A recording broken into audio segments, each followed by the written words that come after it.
I get to a gig and people say, what time do we finish? I'm the first one to say, what time do we start? You know, show me something that I'm going to go, wow, then I'll value you. Then I'll pay anything to see that. If you really love it, people will love you back and offer you more.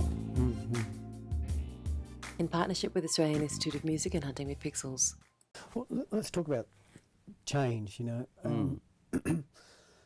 I've spoken to a few friends who have said things like, you know, in 1980 I was earning $250 and then I rang the same bass player a few years ago and I said, you know, will you come and do this gig? And he goes, yeah, it's $250.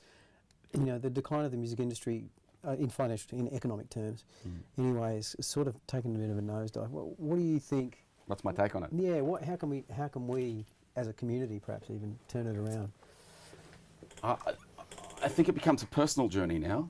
It's not, I mean, when I was doing, you know, 10 gigs a week for $200 or $250 a gig, there were gigs galore. You know, I think there's still gigs galore, but I don't know whether it's like it was at King's Cross when I was, you know, you'd do every night at the All Nations Club or the Paradise Room, or there was always gigs. And I think in those days, music was a great form of entertainment. See, TV finished at 12 o'clock in those days. And there was only 4 channels. Okay. You know, I don't know if you remember, but I remember and some people remember this, the Channel 7 kangaroo flicking out the 7 and putting it over the Joey so to go to bed, you know, the black and white. So that was all we had.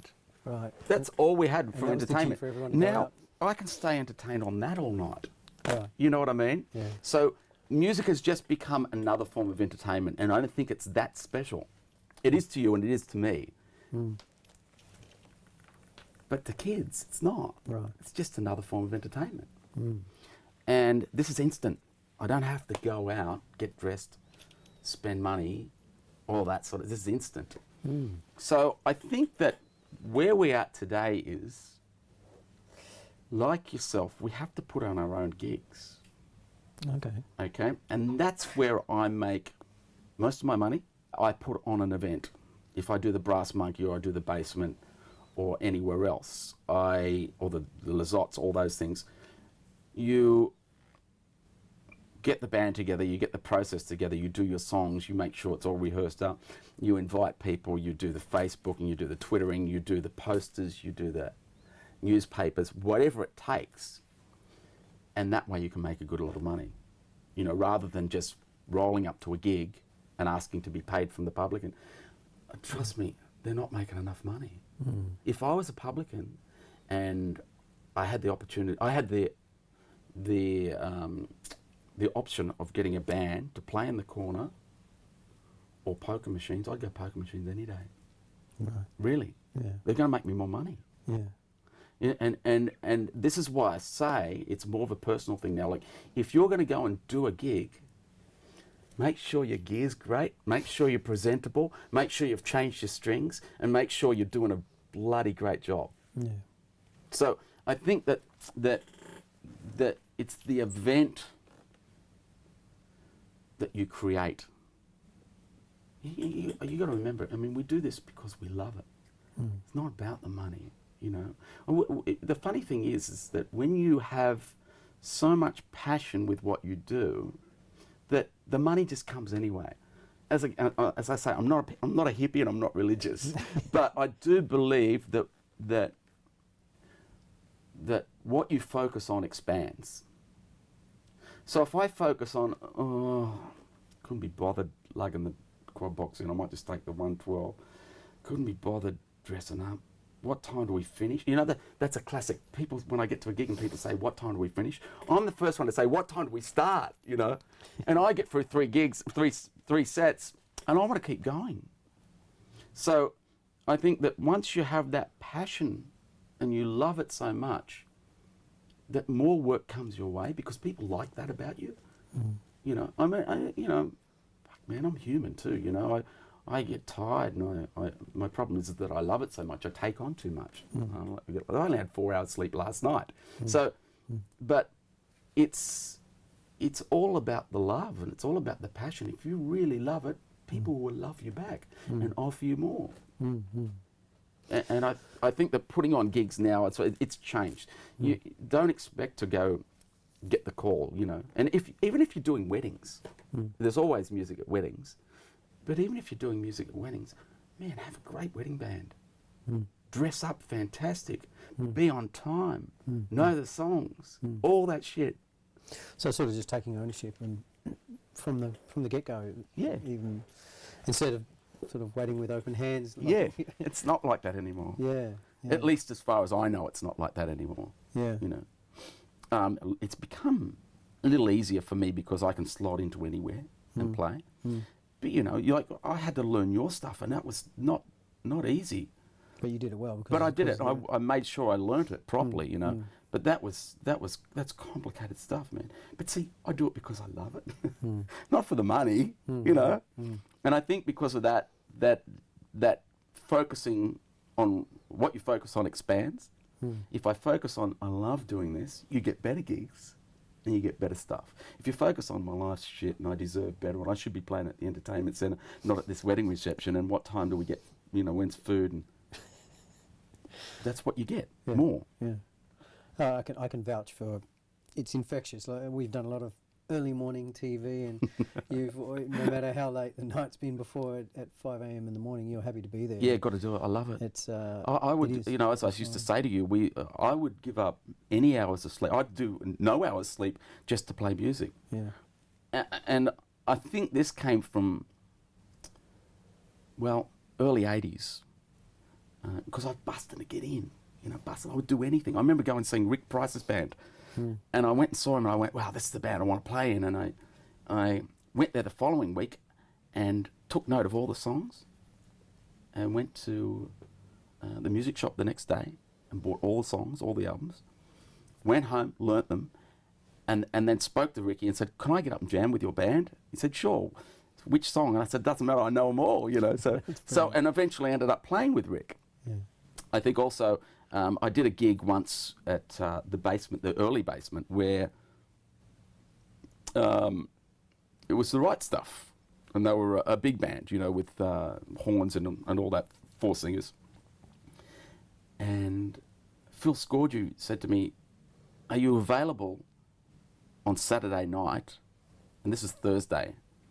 He said, but you won't be able to get the charts until after Friday night's gig because he's doing the gig on Friday night and he won't be able to do the guitar player won't be able to do the Saturday night gig. So I said, no problems. I'll pick them up on Friday night at 3 o'clock in the morning. Went home, learnt all the stuff, didn't sleep, went and did my teaching during the day, came home, learnt more of the stuff, and then did the gig that night.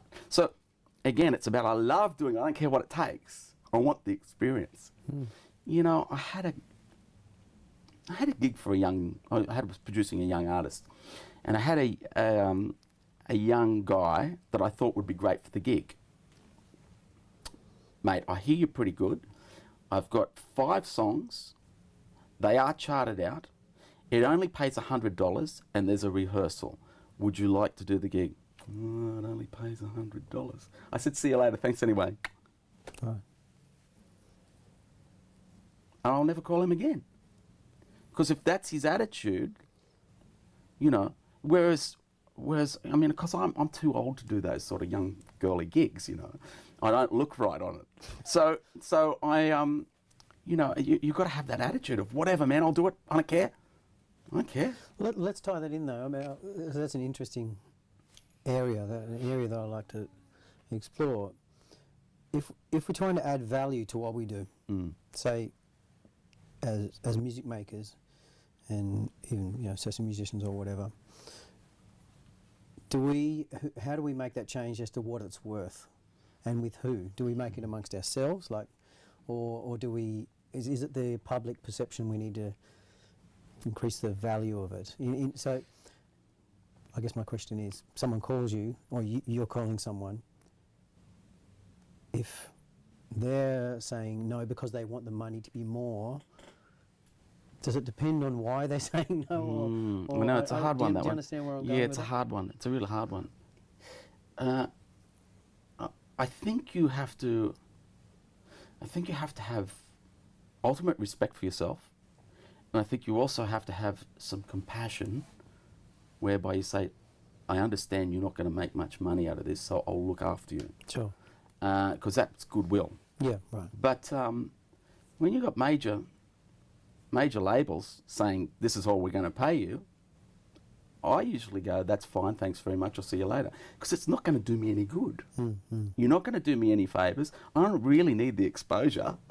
You know, I'm Daryl Beaton, for fuck's sake. You know, I don't need that. You know? No, so I think there's a bit of a, I think you have to, you value yourself.